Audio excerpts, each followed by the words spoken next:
transforms lives, communities, organizations, and economies, access to ICT helps to enable greater quality of life.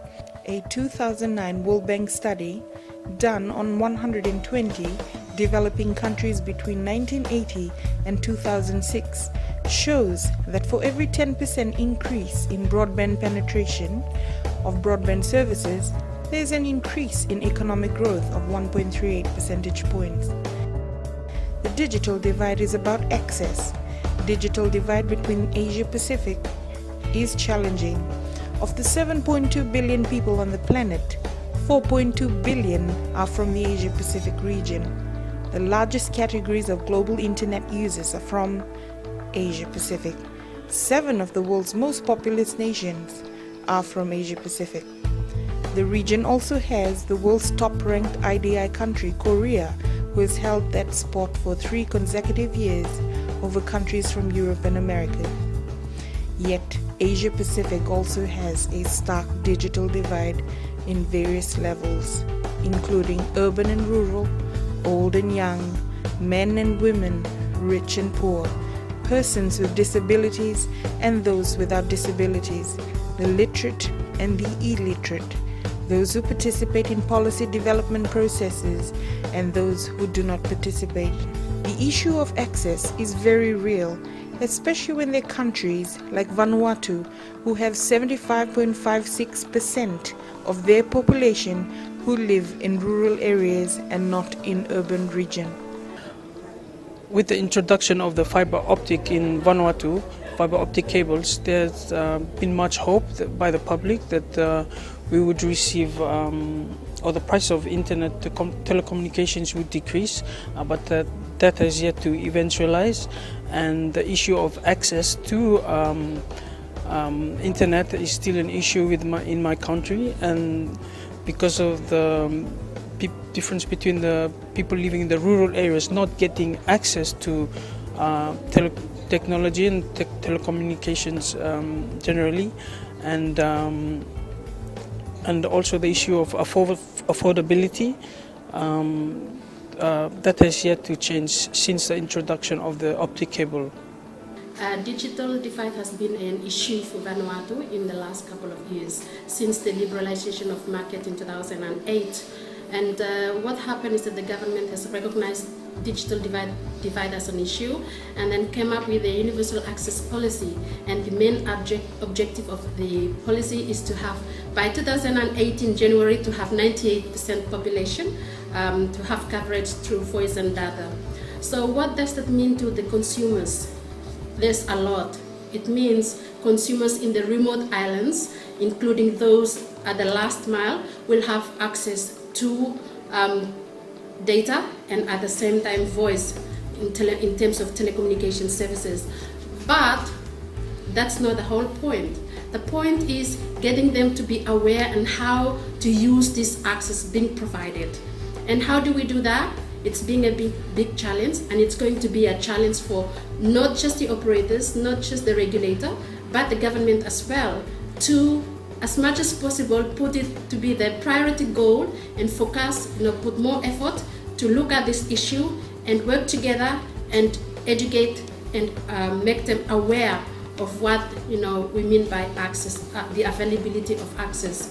So what we did for the consumers in terms of regulatory, we came up with projects. We did a lot of consumer awareness. We did a lot of education campaign. And at the same time, we're currently working on what we call community consumer champions, because we believe that through these consumer champions, they will bridge that gap that we're talking about. And because these consumer champions, they have more education and knowledge about the communities where they're living, and they would speak the language, in terms of the telecommunication survey, down to those people at the rural areas.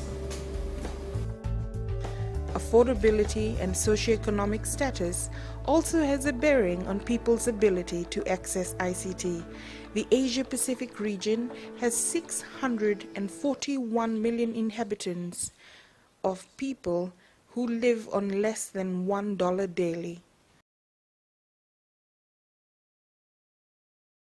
The Pacific Islands lie in the largest ocean in the world, but they suffer from being scattered and isolated. And they need excellent information and communication technologies to be able not only to deal with their urgent economic, social, and cultural problems, but they also need to be able to participate in the global knowledge-oriented world.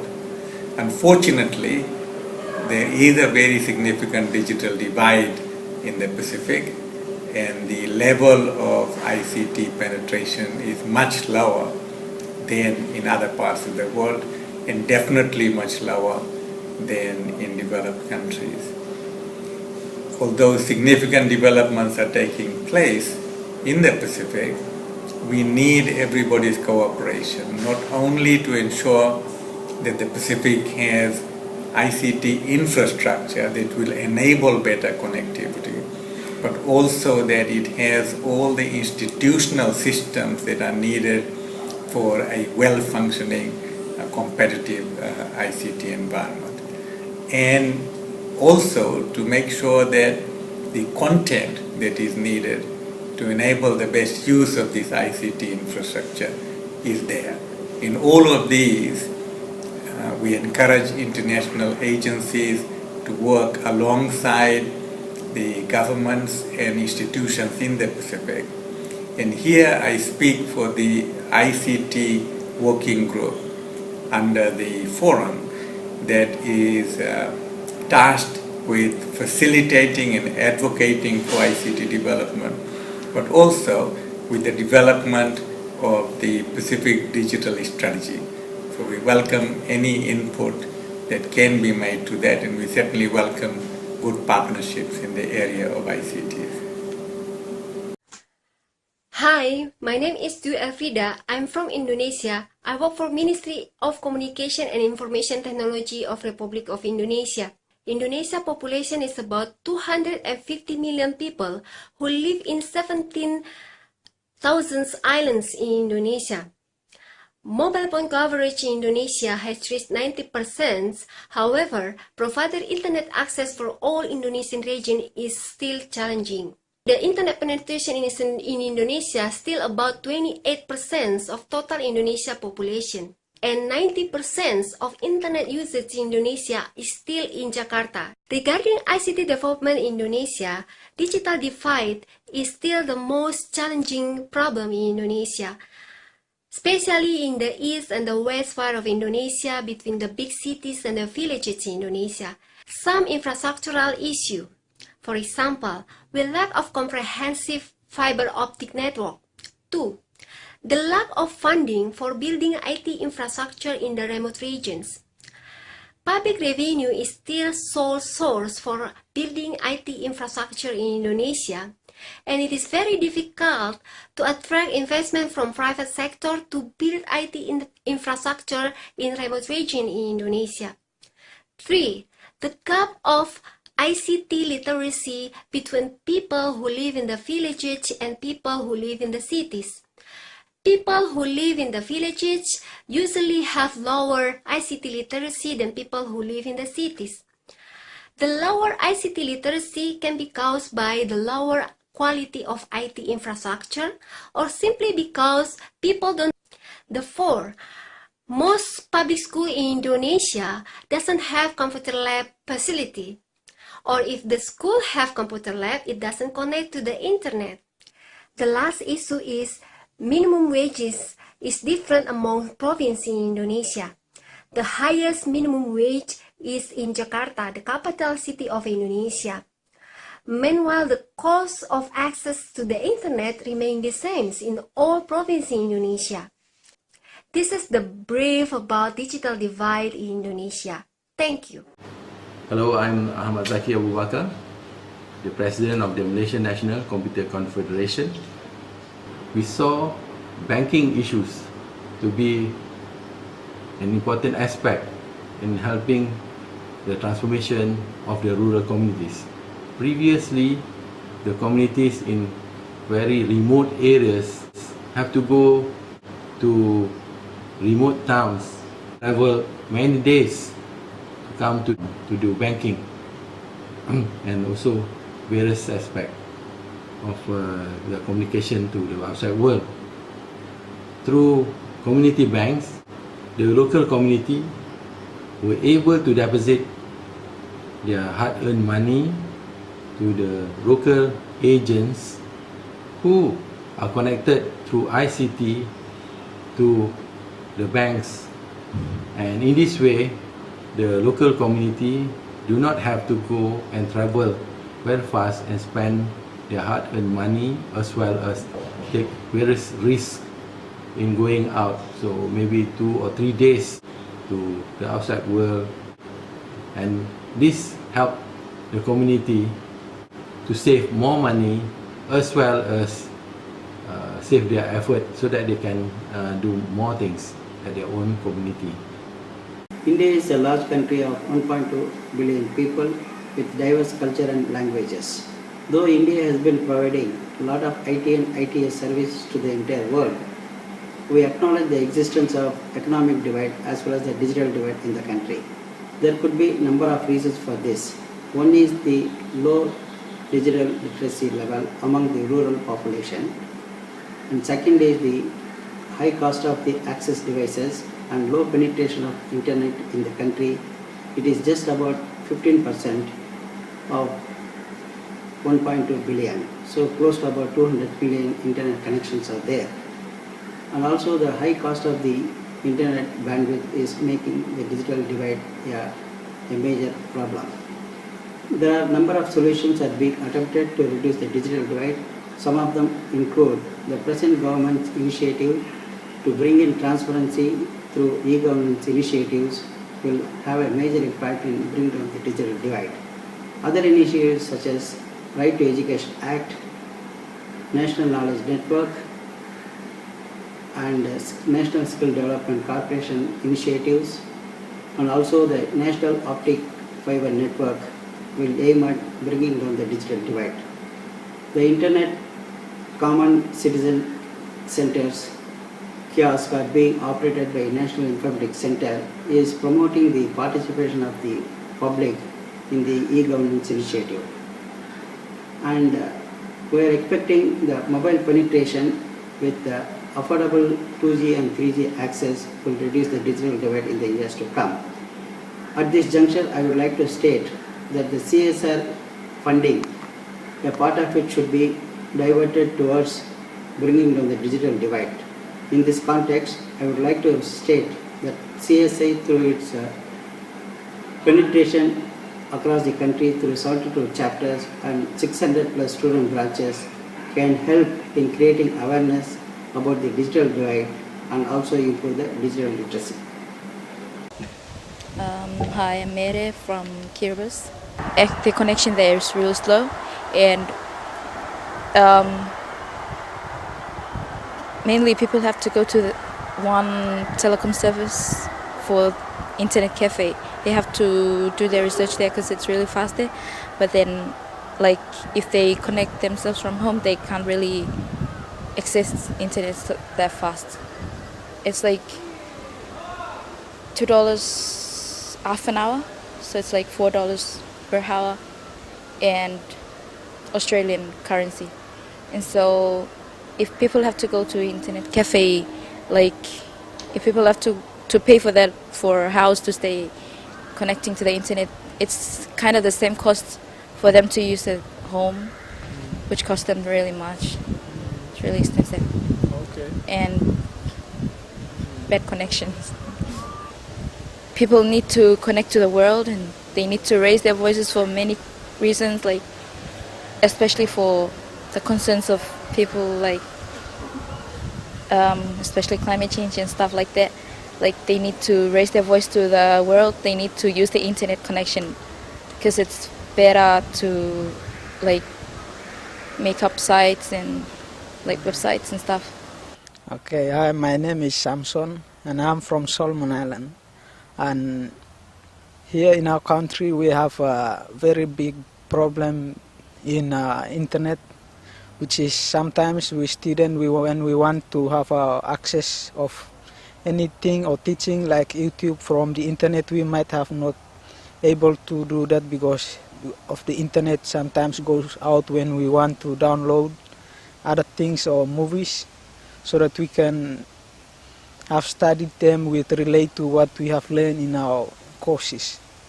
And that is the other problem that we face, and sometimes we did not have enough internet or computers so that all of our students we can go and access the internet. So that is the two problems that I think that we have here in our country, Solomon Island. Okay, the price is I think that it is too expensive because here we have about $3 for 5 minutes, $3 for 5 minutes using of the internet, and that is the price. But I think that if you use it up about 1 hour, you might get a big amount of money spending on that. But for the outcome, you did not get enough information because due to the delay of the information of loading, because of slow loading of the internet. So we might spend a lot of money, but the output of what we get is too low compared to what we spend. So that is the thing that I think that's a problem. In our smaller islands, we did not have any access to internet. Definitely we did not have any access to that. And maybe there is about 2 or 3 in our.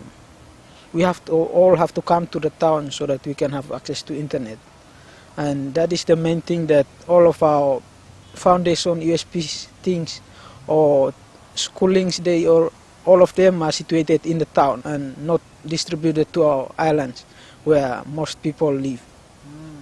So we all have to come in town so that we can have access to internet and have access to courses like USP courses Form 7 and tertiary level, which is course they require the internet for getting information and online tutorials. Tuvalu consists of 9 small islands which are distant from each other, and the location, they are scattered all over the Tuvalu group, and it is very hard to communicate between islands and of course from remote islands to the rest of the world. So the only solution for us, and cost-wise solution that we have come up with, is connectivity through satellite. To put an infrastructure into one island, we have to repeatedly deploy the same infrastructure to every other island to make it accessible for the rest of the population living in the remote islands. So we think that the challenge is how we gonna improve or contribute to the better development of infrastructure in our country, because of the fact that it's very costly in terms of satellite-based connectivity within islands, and we believe that bridging the digital divide within Tuvalu and to the rest of the world is the core part that needs to be improved and needs to be taken care of, is the proper infrastructure.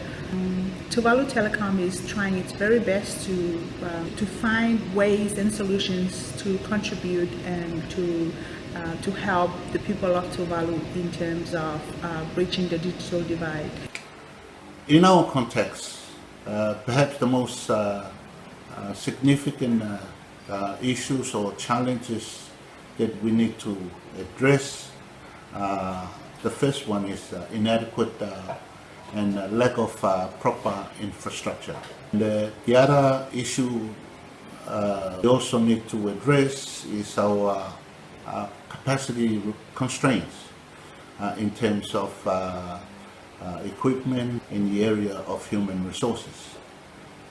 And perhaps the third major constraint that faces Tuvalu is our geographical locations. The fact that Tuvalu consists of many small atolls scattered over a vast area of oceans makes the whole idea of internet connectivity a huge challenge. And I will say that finances is also another issue that we need to address, because despite the fact that we wanted to have the proper infrastructure in place, we will always need to look for finances to be able to improve our infrastructure. Sadly, Tuvalu is quite far behind our neighboring friends in the region, especially in terms of ICT infrastructure. And the other thing too that I think is important is to look at our existing legislation, the laws. We need to have laws in place that will promote a conducive environment for ICT, and perhaps also encourage partners or interested investors from overseas. And that brings us to the idea of having close relationship with overseas partners, or establishing partnership. Most important, people with perhaps we need to establish relations with the donors, the people who are willing to invest in this ICT project. And of course, education and training is also important. I think those are some of the issues that we need to address if we are to be able to bridge the digital divide. Hello everyone, this is Edmund Chung from .Asia. I guess I will consider myself a pioneer of IDNs, having spent the last 15 years on fighting for IDN development and adoption. Domain names is not only your address on the internet today anymore, it actually represents your online identity. And therefore, for access, IDN is an invaluable tool to bridge the digital divide. Just think about it. The next billion people who get online are likely to be users whose mother tongue is not English. Some say that with search, IDNs or domain names are irrelevant. That is simply not true. Behind every search result are domain names, and with an IDN, you can actually make it easier for users to find you online in their own native language, not to mention email addresses. However, IDNs today still have its own challenges. It is like a second citizen on the internet today, because not all applications or platforms accept IDN or adopt IDN fully. So, in terms of internet governance, actually IDNs also presents an opportunity to bring the rest of the world together to participate in a common goal, that of a multicultural, multilingual internet that embraces diversity. Hi, my name's Cheryl Langdonor. I'm from Australia, and like many Australians, I do have reliable access to relatively cost-effective, high-speed internet connections, and I'm also able to connect to the internet using mobile telecommunication technologies, be it 3G or 4G. That is, however, not the case for all Australians. It's desirable for us to have ubiquitous networks and the ability for all of our population to have good access to internet and ICT technologies. However, we are a very large landmass with a quite focused population around the eastern and western seaboard, and we find that infrastructure and the services or data charges much outside those more densely populated areas is having an effect, and meaning that a number of people do not have access to cost-effective services, or in some cases reliable services at all. So having a particular look at the types of people who are affected by the digital divide in Australia, we can see it's a problem in particular for older Australians, for people with disabilities, for people in remote and rural communities, including the Aboriginal and Torres Strait Islander people, and with the lower level of our Indigenous population having good access to the internet. We don't just see that in remote and rural, we also see that in a number of the more populated areas, and we also see significant differences in suburbs in those more populated areas, which is probably because of cultural and linguistic diversities of the people who live there, the security of digital literacy, of experience with ICT technologies in some of these suburbs, and of course the socio-economic issues, because our data charges in Australia are very, very high. Hello, my name's Nick Tate. I'm the immediate past president of the Australian Computer Society, and I'm based in Brisbane in Australia. I'm reflecting today on the digital divide in Australia. Essentially, there are three aspects that I'll concentrate on. Firstly, it's clear that in Australia, as in almost every country, there is a digital divide in access to the internet based on a difference in prosperity levels. So in lower socioeconomic areas of Australia, there is a lower access to the internet. And of course, this provides a digital divide when many government services are increasingly be accessible via the internet itself. However, perhaps two other more interesting areas to consider for the moment are in Australia, which is a very large country, there is a digital divide which emerges because of the very large nature and sparsely populated nature of the country. It is simply a long way to many of the interior parts of Australia, and there are relatively few people living there. So the economic case for putting in the networks, which allows excellent or fast, at least, internet from those areas is difficult to maintain. And as a consequence, a further aspect of the digital divide can be the difficulty for many rural Australians in getting speed at the level that they would like to the internet. And perhaps finally, but certainly not least, there is a digital divide between older Australians, many as we would call them senior citizens in Australia, and many younger Australians. That digital divide comes about as part of a digital literacy. As many of our older members of the community were growing up, they were not as exposed to the internet, to IT in general, to computers, as indeed some of our younger people are. Some of our younger people have literally grown up with access. And as a result, there is a gap in digital literacy, which itself creates a digital divide in access to services. And that indeed can be a problem. As I've said, many governments are increasingly putting their services and indeed many private organisations online. And if as an older Australian you don't have the digital literacy to enable you to get at those services, then that can itself be a problem, and indeed it is a cause of what we might think of as the digital divide. I hope these reflections give some idea of what we're doing in Australia. It's unfair to suggest that these are not getting better. In fact, all of the census indications that we have indicate that we are improving in all of the areas that I've said. Thank you. Hi, my name is Eric, and I am a Cambodian American.